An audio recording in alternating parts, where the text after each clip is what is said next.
Welcome to all. Myself, Dr. Mayank Kumar Singh, and the course name is Fundamental of Economics and Financial Market. This is a Module 1, Lecture 2. In a previous lecture, we just discussed the probability, the definition of the probability, the basic vocabulary which used in a field of probability, and the two basic theorem, additional and the multiplication theorem हमने पढ़ा. साथ ही साथ हमने ये भी पढ़ा कि उन्हें अप्लाई कब करते हैं और what is a conditional probability, और हमने कुछ अप्रोप्रिएट एग्जाम्पल से उन्हें और बेहतर तरीके से समझने का प्रयास किया था. Now in lecture 2 we will discuss the Bayes theorem statement, the random variable and its type. After that we just teach the expectation of a random variable and after all the variance of a random variable. तो हम शुरुआत करेंगे Bayes theorem से. जैसा कि पहले lecture में हमने ये देखा कि जब मल्टीप्लिकेशन थ्योरम यूज होती है तो वहां पर दो तरह की प्रोबेबिलिटी होती है, जब हमारे केस इंडिपेंडेंट होते हैं और दूसरा जब डिपेंडेंट होते हैं. जब केस इंडिपेंडेंट होता है तो दोनों जो प्रोबेबिलिटी होती है वो इंडिपेंडेंटली चार्ज होती है, लेकिन जब हमारी सेकेंड जब डिपेंडेंट केस की जब हम प्रोबेबिलिटी मल्टीप्लिकेशन थ्योरम के थ्रू निकालते हैं तो जो दूसरी प्रोबेबिलिटी होती है उसे हम कंडीशनल प्रोबेबिलिटी कहते हैं. इसका मतलब ये है कि वो जो प्रोबेबिलिटी है वो पहली प्रोबेबिलिटी के होने पे डिपेंड करती है. इसका मतलब जो घटना पहले घट चुकी है हम उसे एप्रियर प्रोबेबिलिटी कहेंगे और जो घटना बाद में घटेगी उसे हम पोस्टीरियर प्रोबेबिलिटी कहेंगे. तो अगर हम ये कहें कि probability of the second event when A is already occurred, इसका मतलब ये है कि हम ये कहने का प्रयास कर रहे हैं कि प्रोबेबिलिटी बी ऑब्लिक ए, तो ये कंडीशनल प्रोबेबिलिटी है. इसके सवाल सीधे स्ट्रेट होते हैं. जैसे मान लिया हमने ये उदाहरण लिया कि there is a bag containing 4 white and 5 black ball, 2 ball randomly drawn one by one with replacement or without replacement doesn't matter. So the first ball is color is black and the second color is black or white. तो वहां पर जो दूसरी probability निकाली वो conditional probability है. लेकिन अगर इस सवाल को हम दूसरे तरीके से करें, जैसे मान लिया हम एक उदाहरण लेते हैं कि there is a 2 bag, first bag containing 4 black 5 white ball and the second bag containing 3 black and 7 white ball. One black ball is drawn. What is the probability कि this belongs to the bag 2? इसका मतलब ये है यहाँ पर जो सूचना पहले आनी चाहिए थी उसी की प्रोबेबिलिटी निकाली गई और जिसकी प्रोबेबिलिटी निकालनी चाहिए थी उसकी सूचना पहले है. इसका मतलब जो काम जिससे प्रभावित होना था वो प्रभावित करने लगा है. तो यहाँ पर जब हम कंडीशनल प्रोबेबिलिटी लिखेंगे तो यहाँ पर हम लिखेंगे probability A when B is occurred. तो इसे हम कंडीशनल प्रोबेबिलिटी न करके हम इसे इनवर्स प्रोबेबिलिटी कहते हैं. इनवर्स प्रोबेबिलिटी जब हम निकालते हैं तो हम मल्टीप्लिकेशन थ्योरम के थ्रू से नहीं निकाल सकते. तो एक स्टैटिस्टिशियन को ये श्रेय जाता है जिसका नाम बेज है. उन्होंने अपने थ्योरम के थ्रू, अपने स्टेटमेंट के थ्रू एक सॉल्व करने का प्रयास किया कि how to solve the inverse probability problem. तो उन्होंने अपने स्टेटमेंट्स में ये बात कही कि if there is a number of mutually exclusive event like B1, B2, Bn, हमारे पास ऐसी ढेर सारी घटनाएं हैं and they are the mutually exclusive. इसका मतलब है they are happened in a homogeneous condition. एक सिंपल स्पेस में ये है और ये किसी एक घटना A को प्रभावित करते हैं. We just take a diagram. हम एक डायग्राम ले सकते हैं. जैसे मान लिया कि there is a event A. अब ये कई सारी घटनाओं से प्रभावित हो सकती है और ये जो सारी घटनाएं हैं they are the mutually exclusive. This is a B1, this is a B2, this is a B3, this is a B4, this is a B5 and this is a Bn. मान लिया ये सारी घटनाओं से ये प्रभावित हो रही है. तो अगर हम ये कहें कि the probability A oblique Bi, तो हम इसे कंडीशनल प्रोबेबिलिटी कहेंगे. लेकिन अगर हम ये कहें the probability B oblique A, तो हम इसे कंडीशनल प्रोबेबिलिटी ना करके हम इसे इनवर्स प्रोबेबिलिटी कहते हैं. तो इनवर्स प्रोबेबिलिटी को कैसे सॉल्व करें इसके बारे में हमें बेस ने बताया और कहा कि अगर हमारे पास एप्रियर प्रोबेबिलिटी है, एप्रियर प्रोबेबिलिटी का मतलब the probability of B1, B2, B3, B4, Bn, this known as a a priori probability. और probability B oblique A inverse probability जिसे हम निकालना चाह रहे हैं इसे पोस्टीरियर प्रोबेबिलिटी का नाम दिया गया. तो इसे हम बेस थ्योरम स्टेटमेंट में कहते हैं। और बेस थ्योरम स्टेटमेंट ये कहता है कि the formula of inverse probability is equal to the probability B I divided by A. B I माने एक पर्टिकुलर म्यूचुअली एक्सक्लूसिव केस, तो वो फेवरेबल इवेंट होगा उसका probability B I, it means the probability of A prior, and into probability A oblique B I means conditional probability. तो probability of the A prior into the probability of the conditional, this is nothing but the multiplication theorem, but it's a favorable case, divided by the multiplication magnitude of all the events, so it's known as a Bayes theorem। हम इसके सवाल को देख सकते हैं। तो ये सवाल इस तरीके से आएगा कि a bag containing 4 white 6 black ball, इसका मतलब हमारे पास एक बैग है जिसमें 4 white और 6 black ball है। दूसरा हमारे पास बैग है जो कंटेन करता है 4 white और 3 black ball।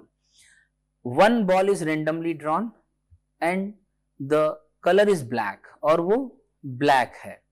तो find the probability that it was drawn by bag 1। इसका मतलब ये है कि सूचना बैग की पहले है, इसका मतलब जो ए प्रियर प्रोबेबिलिटी होगी वो होगा चूजन ऑफ बैग।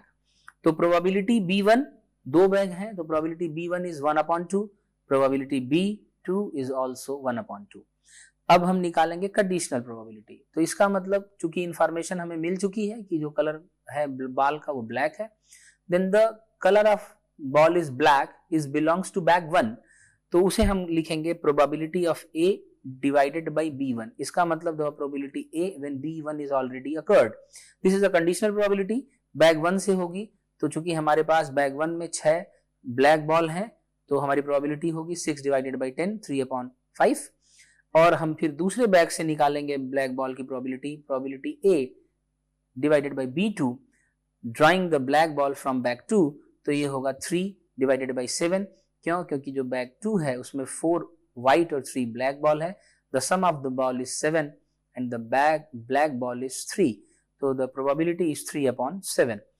अब नाउ द प्रोबेबिलिटी, सवाल ये कह रहा है कि जो ब्लैक बॉल निकाली गई है वो बैग 1 से हो। इसका मतलब ये है कि बॉल के कलर की इंफॉर्मेशन पहले है, तो यहां पर हम उसे एक एप्रियर इंफॉर्मेशन के रूप में यूज करेंगे, तो वो हमारा डिनोमिनेटर का हिस्सा होगा। अब प्रोबेबिलिटी है कि वो बैग 1 से निकाली गई हो, तो हम उसे पोस्टीरियर प्रोबेबिलिटी के रूप में लिखेंगे, प्रोबेबिलिटी B1/A। तो ये इसकी प्रोबेबिलिटी होगी, इसका जो फेवरेबल केस होगा वो होगा probability B1 into probability A/B1 और divided by all the cases, it's a favourable plus unfavourable, bag 2 ही है, तो ये होगा 1/2 into 3/5 divided by 1/2 into 3/5 plus 1/2 into 3/7। जब हम इसे सॉल्व करेंगे तो हमारा आंसर आएगा 7/12। This is a Bayes theorem. अब बेस थ्योरम के बाद हम ये जानना चाहेंगे कि what is a random variable. Random variable is also known and the important terminology which used in a probability। जब भी हम प्रोबेबिलिटी में डिसीजन मेकिंग की बात करते हैं तो हमें एक डिस्ट्रीब्यूशन क्रिएट करना होता है, तो उसके लिए हमें रैंडम वेरिएबल और उसके टाइप को जानना बहुत ही जरूरी है। तो when a random experiment occurred, तो वो जो प्रयोग है उसमें निश्चित तौर पर ये तभी होगा जब उसमें हमारे रिजल्ट जो आउटकम है वो यूनिक नहीं है, वो मोर देन 1 है। तो रैंडम वेरिएबल की परिभाषा सीधी है कि a particular experiment is known as a random, it have the 3 properties. अगर उनके पास 3 प्रॉपर्टी है, पहला रिजल्ट मोर देन 1, जो रिजल्ट होंगे वो 1 से ज्यादा होंगे। दूसरा ऑल रिजल्ट्स आर नोन, आपके पास सारे रिजल्ट के बारे में जानकारी हो। तीसरा each and every result have its own probability. अगर ये 3 प्रॉपर्टी किसी भी प्रयोग में अगर हमें मिले तो हम उस प्रयोग को रैंडम एक्सपेरिमेंट कहेंगे, और उसमें हम जिस चीज के फेवरेबल केस को देख रहे हैं वो हमारा रैंडम वेरिएबल होगा। उदाहरण के तौर पे हम समझ सकते हैं, जैसे मान लिया कि we just flip a coin, अगर हम कॉइन को टॉस करते हैं तो head and tail there is a 2 type of result. It means first property result more than 1, तो रिजल्ट मोर देन 1 है। किसी भी सिक्के को अगर हमने उछाला तो रिजल्ट 2 होंगे, हेड और टेल, तो ये हमारी पहली प्रॉपर्टी है। दूसरी property all results are known, 2 ही रिजल्ट होंगे, हेड और टेल, तीसरा कोई रिजल्ट नहीं हो सकता, तो ये दूसरी प्रॉपर्टी हो गई। Each and every result have its own probability, head आने की प्रोबेबिलिटी 1/2, टेल आने की probability 1/2।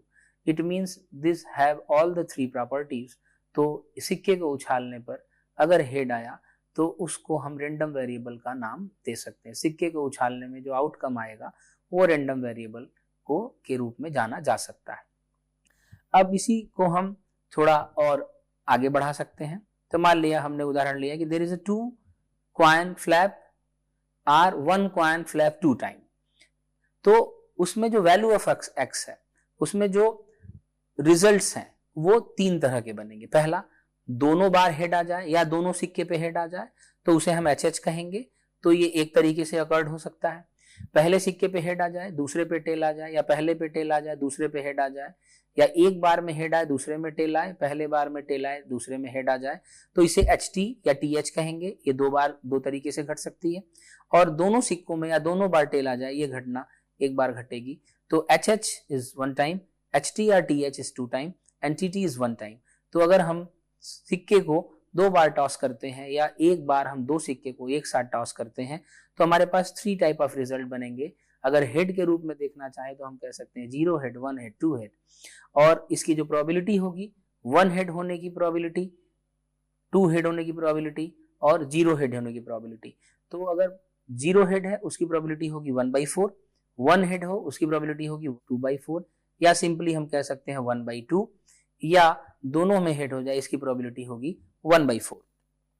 This is a random variable and it's example. अब रेंडम वेरिएबल 2 तरह का होता है। पहला होता है discrete random variable. Discrete random variable क्या है? Discrete random variable is a variable when the values, when the outcomes is a finite, जब उन्हें गिना जा सके, जब वो एक सेपरेट, एक इंडिविजुअल आइडेंटिटी हो, तो ऐसे वेरिएबल, ऐसे रैंडम वेरिएबल को हम डिस्क्रीट रैंडम वेरिएबल कहते हैं। लेकिन अगर रिजल्ट को गिना न जा सके, अगर वो सीक्वेंस में हमारे पास अरेंज हो जाए, जैसे मान लिया पूरे दिन में मौसम के बारे में अगर हम जानना चाहें, टेम्परेचर के बारे में जानना चाहें, तो we just calculated in a range. जैसे हम ये कह सकते हैं कि आज के दिन का तापमान 35 डिग्री सेंटीग्रेड से लेके 45 डिग्री सेंटीग्रेड तक है। इट मीन्स कि we just calculated this type of value in a range, not a finite, not a point. हम इसे एक पॉइंट के रूप में एस्टिमेट नहीं कर रहे हैं, हम इसे एक रेंज के रूप में एस्टिमेट कर रहे हैं। अगर ऐसा कोई रैंडम वेरिएबल है तो उसे हम कॉन्टिन्यूअस रैंडम वेरिएबल कहते हैं। अगर डिस्क्रीट रैंडम वेरिएबल है तो हमारे पास जो फंक्शन बनता है उसे हम प्रोबेबिलिटी मास फंक्शन कहते हैं। और अगर कॉन्टिन्यूअस रैंडम वेरिएबल है तो ऐसे रैंडम वेरिएबल के फंक्शन को हम प्रोबेबिलिटी डेंसिटी फंक्शन कहते हैं। अब जब हम कभी भी रैंडम वेरिएबल को चार्ज करते हैं तो हमें 2 तरह की इंफॉर्मेशन मिलेगी। पहली इंफॉर्मेशन होगी विद द मीन और दूसरी इंफॉर्मेशन होगी about the variance. Mean statistics में mean is a very important phenomena, the measurement of central tendency. किसी भी डेटा की शुरुआत ही यहाँ से होती है। If we have arrange the data in any sequence, तो उसमें सबसे पहले हमें ये जानना होता है कि what is the average value, what is a mid point. तो उसके लिए जब हमारे पास एक फाइनाइट डेटा होता है जिसमें किसी भी तरह का चांस, किसी भी तरह की प्रोबेबिलिटी जुड़ी नहीं होती, तो उसे हम एक्स बार कहते हैं। लेकिन जब हमारे पास संभावनाएं जुड़ती हैं, जब हमारे पास चांस होता है, जब हम प्रोबेबिलिटी का प्रयोग करते हैं, तो हमारे पास मीन को एक अलग तरीके से परिभाषित किया जाता है, एक अलग तरीके का नाम है, उसे हम एक्सपेक्टेड वैल्यू के नाम से कहेंगे। तो अगर मान लिया हमारे पास जो वेरिएबल है, अगर उसे हम एक्स कहते हैं, तो हम उसके मीन को हम एक्सपेक्टेड एक्स कहते हैं। तो expected x is nothing but the mean. तो जब हमारे पास कोई वेरिएबल है तो उसके 2 तरीके से हम गणना कर सकते हैं इफ इट्स अ रैंडम। तो पहला है मीन और दूसरा है वेरिएंस। तो मान लिया कि हमारे पास 2 सिक्के हैं, उनको हम उछालते हैं सिंगल टाइम, तो हमारे पास आउटकम होगा 0 हेड, 1 हेड एंड 2 हेड। अब इसकी हम प्रोबेबिलिटी निकालेंगे, तो प्रोबेबिलिटी होगी 1/4, 1/2, 1/4। अब किसी भी रैंडम वेरिएबल के वैल्यूज और उनकी प्रोबेबिलिटी को अगर हम टेबल के फॉर्म में लिखते हैं तो it's known as a probability distribution. तो हम इन्हें प्रोबेबिलिटी डिस्ट्रीब्यूशन कहते हैं। प्रोबेबिलिटी डिस्ट्रीब्यूशन, तो probability distribution is nothing but a tabulated form probability of outcomes in a random variables. अगर हम रैंडम वेरिएबल में जो हमारे पास चांसेस हैं, जो हमारे पास अवसर हैं, जो हमारे आउटकम्स हैं, उनकी वैल्यू और उनके होने की प्रायिकता को अगर हम एक टेबुलेट फॉर्म में लिख दें तो it's known as a probability distribution. अब जब हमें इसकी एक्सपेक्टेड वैल्यू निकालनी हो तो इसका सिंपल फार्मूला होता है कि the expected x is equal to nothing but the x into P X का summation, summation x into P X. क्यों? क्योंकि प्रायिकता का सारा जोड़ एक होता है। तो आप यहां देख सकते हैं पी एक्स 1/4, 1/2, 1/4, हम इन्हें जोड़ेंगे तो ये 1 हो जाएगा इज इक्वल टू 1।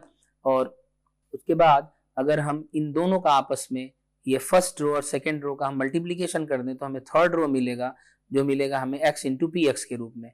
तो 2 into 1/4, 1/2, 1 into 1/2, 1/2, 0 into 1/4 is equal to 0। तो x इंटू पी एक्स को अगर हम जोड़ेंगे तो ये हमारे पास वैल्यू आएगी 1। तो इसका मतलब ये है कि अगर दो सिक्के एक साथ उछाले गए then the expected value, the mean of a random variable is equal to 1। Mean के बाद जो अगला कैलकुलेशन मेथोडोलॉजी होती है उसे हम वेरिएंस कहते हैं, उसे हम वेरिएंस का नाम देते हैं। Variance is what? Variance is nothing but the measurement of dispersion, the deviation from the mean. तो deviation from the mean is also calculated in a data when the finite value, when there is no any chance of probability, तो वहां भी variance निकाला जाता है। लेकिन random variable जब रहता है तो वहां भी हम वेरिएंस कैलकुलेट करते हैं। जो वेरिएंस हम यहाँ कैलकुलेट करते हैं तो उसका फार्मूला है variance x is equal to expected in a bracket x minus expected x का होल स्क्वायर। जब हम इन्हें सॉल्व करते हैं, जब हम इसको एक्सपेंड करते हैं तो हमारे पास जो फाइनल इनपुट आता है वो है variance of x is equal to summation x square into P X minus in bracket summation x into P X square. x into P X square is nothing but the mean, is solved earlier. हमने इसे पहले solve कर लिया है। अब हम उसी सवाल को आगे बढ़ाते हैं and we just calculated the variance. तो there is a two coin flip at once, the value one head, no head, one head, two head, the probability is 1/4, 1/2, 1/4। अब हम पहले क्या निकालेंगे? Mean x into px, 1/2, 1/2, 0, the mean is 1। अब now x square into px, तो at first we square the x, then 2 square 4, 1 square 1, 0 square 0। Now x square into px, we multiply by px into x square, then we just get the x square into px। तो 1/4 into 4 1, 1/2 into 1 1/2, 1/4 into 0 0। हम इसे जोड़ देंगे, summation x into px is equal to 3/2। तो summation x square into px 3/2 और mean is अ 1, तो 1 का square 1, 3/2 minus 1 is equal to 1/2। This is a answer. तो ये है आपका variance, expected value and Bayes theorem. हम इसके सवालों को कुछ और भी अप्रोप्रिएट एग्जाम्पल से सॉल्व करने का प्रयास करेंगे। जैसे मान लिया हम एक बेसिक सवाल हल करते हैं कि a bag containing 4 black and 6 white ball, 2 ball is randomly drawn simultaneously, 2 ball drawn किया जाता है। If the ball is black, अगर बॉल ब्लैक है तो 30 rupees is a winning prize, and if the ball is white then there is a 18 rupees is winning prize। तो what is the expected winning price of a single play?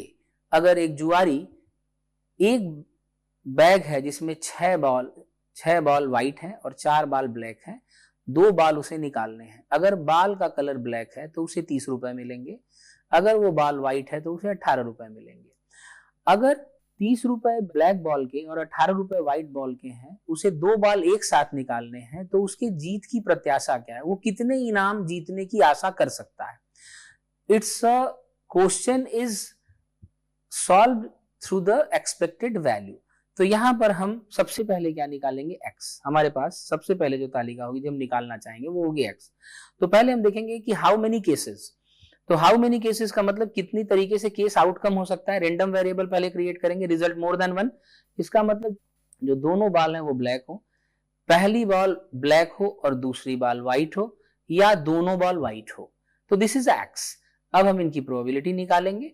तो probability हमारी होगी पहली कि दोनों ball black हो, तो हमारे पास ब्लैक बॉल 4 हैं, तो 4C2 divided by 10C2, this is a probability, this is a probability. तो 4C2 डिवाइडेड बाई 10C2, इसकी प्रोबेबिलिटी होगी 6 डिवाइडेड बाई 45। अब एक बाल ब्लैक हो और एक बाल व्हाइट, तो इसकी प्रोबेबिलिटी होगी 4C1 इंटू पहली बाल ब्लैक और दूसरी ball white. We just use the word of and, इसका मतलब there is a multiplication theorem in charge. तो 4C1 into 6C1 divided by 10C2, ये प्रोबेबिलिटी हो जाएगी 24/45। और दोनों बाल व्हाइट हो, ये हो जाएगा 6C2 divided by 10C2, this is a 12/15, 15/45, this is a PX। लेकिन यहां पर जो राशि है वो बाल के कलर के साथ नहीं, वो इनाम की राशि है। तो अगर दोनों बाल ब्लैक है तो कितनी राशि वो जीत सकता है? 60 रुपी। एक बाल ब्लैक हो दूसरी व्हाइट हो तो वो जीत सकता है 48, और अगर दोनों बाल व्हाइट हो तो वो जीत सकता है 36। It means X is colour of ball as well as the winning amount. तो this is X and this is a PX, this is X and this is a PX। अब now we just multiplied that, हम इन्हें multiply कर लेंगे। तो 16 into 6/45, this is 8, 48 into 24 divided by 45, this is a 24.67, sorry 27, 36 into 15 divided by 45 is equal to 12। और अगर हम इन्हें जोड़ दें तो this is a expected winning prize is equal to summation X into PX and is equal to 44.27. This is the answer, the expected winning prize. अब यहां पर हम इसके इकोनॉमिक इंटरप्रिटेशन भी कर सकते हैं। अब जैसे मान लिया अगर क्वेश्चन ये होता कि if the cost of gambling is 50, अगर जीतने की जो राशि है, जो प्रत्याशित राशि है, वो तो 44.27 है, लेकिन अगर कास्ट ऑफ ग्लैम्बिंग, अगर खेलने की जो लागत है वो 50 रुपए है, तो क्या ये खेलेगा? तो आंसर होगा वो नहीं खेलेगा। लेकिन अगर खेलने की जो कॉस्ट है, अगर गैम्बलिंग का वो कॉस्ट है अगर 40 रुपए है, तो क्या खेलेगा? तो यहाँ जवाब होगा हाँ, वो खेलेगा। तो probability is nothing but the methodology of the decision making. तो इसी तरीके से हम डिसीजन मेकिंग का काम कर सकते हैं। बेस थ्योरम से भी हम एक सवाल सॉल्व कर सकते हैं एक अलग से, जिससे हमें बेस थ्योरम और ठीक तरीके से समझ में आ जाए। जैसे मान लिया कि देयर इज अ 3 मशीन, किसी एक फैक्ट्री में 3 मशीन है। मशीन ए, जो मशीन ए है वो 30% प्रोड्यूस करती है of a total production, then the probability A is 30/100। जो मशीन बी है वो प्रोड्यूस करती है भी 30%, तो हम लिख सकते हैं 30/100। और जो मशीन सी है वो 40% ऑफ प्रोडक्शन करती है टोटल प्रोडक्शन का, तो उसे हम कह सकते हैं 14/100। Now the defective production by the machine A defective produce करती है, बी भी डिफेक्टिव प्रोड्यूस करती है, सी भी प्रोड्यूस करती है। अब मान लिया कि ये जो प्रोबेबिलिटी ये है, अगर बेस थ्योरम में होगा तो इसे ए बी सी न कह के हम इसे A1, B1, B2 और B3 कह देंगे। क्यों? क्योंकि दीज आर म्यूचुअली एक्सक्लूसिव। अगर मशीन ए से हुआ तो बी और सी से नहीं होगा, या मशीन B1 से हुआ तो B2 या B3 से नहीं होगा। अगर डिफेक्टिव पीस B2 से प्रोड्यूस हुआ तो B1 B3 से नहीं होगा। अगर वो B3 से प्रोड्यूस होता है तो B1 B2 से नहीं होगा। It means these the production by the 3 machine of a defective piece is a mutually exclusive event. अब डिफेक्टिव पीस प्रोड्यूस होता है by the machine A, by the machine B1, ये है आपका 4%। अगर हम ये मान लेते हैं, एक इमेजिनरी एग्जांपल में हम मान लेते हैं कि there is a 4% of a defective produce by the machine A, तो हम इसे लिख देंगे 4 डिवाइडेड बाय 100। अब अगर मान लिया हम ये कह सकते हैं कि जो मशीन बी है, जो मशीन B2 है वो 5% डिफेक्टिव पीस प्रोड्यूस करती है, तो this is a 5 divided by 100। अब अगर हम ये कहते हैं कि probability of defective piece by the machine C is 10/100। अब देखिए यहां पर हम एक बात कहना चाहेंगे कि ये जो हमारी बात है वो शुरू हो रही है कंडीशनल प्रोबेबिलिटी से। इसका मतलब ये है कि हम सिर्फ ये नहीं कह सकते कि डिफेक्टिव पीस वो किस मशीन से है, ये भी लिखी जाएगी। तो हम इसे लिखेंगे प्रोबेबिलिटी A/B1, इसे लिखेंगे प्रोबेबिलिटी A/B2, इसे लिखेंगे प्रोबेबिलिटी A/B3। तो ये चीज अपने दिमाग में जरूर रखें कि जब भी हम बेस थ्योरम की बात करेंगे तो हमें ए प्रियर प्रोबेबिलिटी चाहिए होगी और दूसरी चाहिए होगी conditional probability. Conditional probability is always in the form of fraction.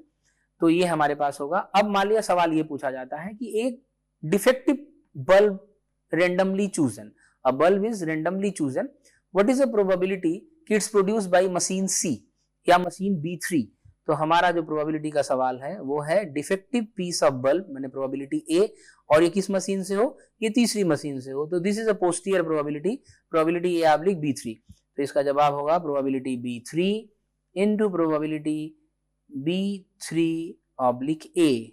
This is a favourable case. अब उसके बाद हम सारे केस को यहाँ जोड़ देंगे, probability B1, probability B1/A plus probability B2, probability B2/A plus probability B3 into probability B3/A। हम इन्हें सॉल्व करेंगे तो ये हो जाएगा 14 divided by 100 into 10 divided by 100 whole divided by 13 into 100 into 4 into 100 plus 13 into 100 into 5 into 100 plus 14 into 100 into 10 into 100, all the denominator in 100 form. तो हम इसे सॉल्व कर सकते हैं 400 डिवाइडेड बाई 120, 150, 400, 400 डिवाइडेड बाई 670।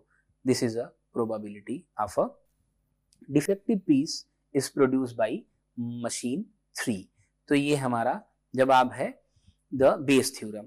अगर हम एक्सपेक्टेड वैल्यू के और सवाल लें, जैसे मान लिया हम ये कहें कि there is a 3 coin flip at once, what is the expectation and what is the variance. तो हम इसे यहाँ ऐसे कर सकते हैं, पहले हम लिखेंगे value F X, 1 hit, 2 hit, 3 hit, 0 hit. तो 0 hit, 1 hit, 2 hit, 3 hit, what is the probability. तो there is a total 8 cases, तो 0 हिट आने की प्रोबेबिलिटी 1/8, 1 हिट आ जाए प्रोबेबिलिटी 3/8, 2 हिट आ जाए प्रोबेबिलिटी 3/8 और 3 हिट आ जाए, ऑल हिट आ जाए 1/8। हम इन्हें अगर मल्टीप्लाई कर दें x इंटू पी एक्स तो हो जाएगा 0, 3/8, 6/8, 3/8। अगर हम इन्हें जोड़ दें तो this is nothing but the expected value summation x into P X. तो this is 12/8, this is a mean. अब अगर हम वेरिएंस पता करना चाहें तो हम फिर x स्क्वायर करेंगे, 0, 1, 4 एंड 9। अब हम इसे मल्टीप्लाई करेंगे x square into P X से, तो this is a 0, this is a 3/8, this is a 12/8 and this is a 9/8। And इसे हम जोड़ेंगे x square into P X, तो दिस इज अ 21/8। अब हमारा जो वेरिएंस है this is a simple form summation x square into P X minus bracket summation x into P X का whole square. Summation x square into P x is 21/8, mean is 12/8 का whole square. जब हम इसे solve करेंगे तो this is equal to 48 divided by 64, this is the answer. तो यहां पर हमने देखा कि what is a Bayes theorem, how to solve the problem of a inverse probability or posterior probability, as well as we just discuss the concept of random variable, as well as how to calculate the expected value and the variance. Thank you for all.